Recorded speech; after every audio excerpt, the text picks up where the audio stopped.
हिदायत, guidance is waiting for those who are pious and righteous people. हिदायत मिलती है, तकवा हिदायत का जरिया है कि when you become muttaqi, what happens? You get the sustenance, rizq from Allah subhanahu wa ta'ala. Allah says, वो जो अल्लाह का खौफ रखते हैं, अल्लाह रब्बुल इज्जत का हाथ है उनके सर पर और अल्लाह जिसे चाहे बेहिसाब रिज्क अता फरमाए। कुरान की एक और आयत में है, and indeed those who have fear of Allah subhanahu wa ta'ala, those who have taqwa of Allah subhanahu wa ta'ala, Allah gives them sustenance from nowhere, from they cannot even imagine from. Allah subhanahu wa ta'ala gives them sustenance from somewhere where they cannot even imagine. वो सोच भी नहीं सकते, ऐसी जगह से अल्लाह सुब्हानहू व तआला रिज़्क़ के दरवाजे खोलता है। मेरे साथियों, जब बंदा मुत्तकी होता है उसको इल्म मिलता है। तुम सिर्फ अल्लाह से डरो, अल्लाह रब्बुल इज़्ज़त तुम्हें इल्म अता फरमाएगा। जब इंसान तकवा करता है तो उसे किसी किस्म की तकलीफ नहीं होती। अगर तुम सब्र करोगे, तकवा इख्तियार करोगे, तो लोगों की तकलीफें तुम्हें नुकसान पहुंचा ही नहीं सकती। तुम अल्लाह की प्रोटेक्शन में हो। कुरान मुक़द्दस की एक आयत में अल्लाह रब्बुल इज़्ज़त ने इरशाद फरमाया, जब बंदा मुत्तकी होता है तो क्या होता है, आमाल कबूल होते हैं।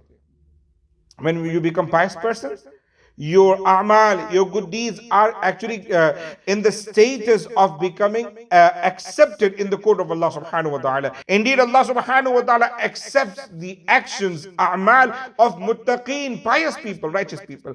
Allah Rabbul Izzat muttaqi और परहेजगार लोगों की नेकियों को कबूल फरमाता है। मेरे अज़ीज़ साथियों, क्या पता चला कि इंसान को अल्लाह रब्बुल इज़्ज़त के का तकवा हासिल करना चाहिए, मुत्तकी बनना चाहिए, तकवा की तरफ रास्ता इख्तियार करना चाहिए, तो उसका ये फायदा होता है। कुरान मुक़द्दस की एक और आयत में कि अगर इंसान तकवा इख्तियार करता है तो हुस्न खात्मा भी होता है।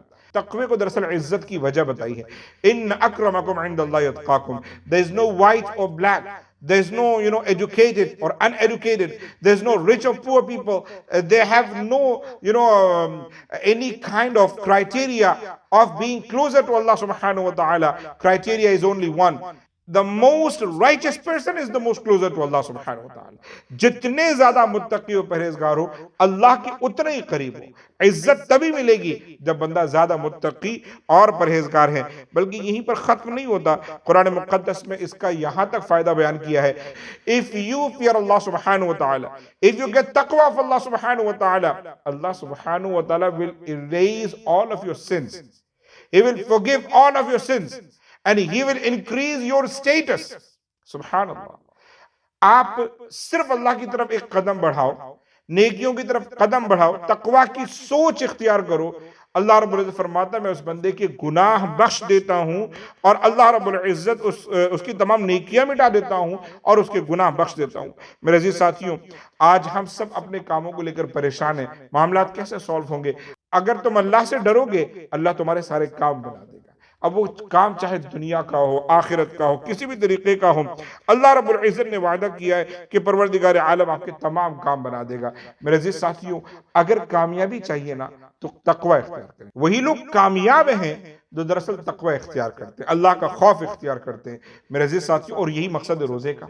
तो रमजान की तैयारी में पहले से जुट जाएं, अपनी इंटेंशन सही करें, तकवा के हुसूल के तमाम जराए ढूंढने। और वो कैसे होगा? नेकियों की तरफ जाना है, बुराइयों से रुकना है, प्लस हर डाउटफुल चीज को अपने दिल से दूर करना है। इंशाअल्लाह मुत्तकी बन जाएंगे। जज़ाकल्लाहु खैर।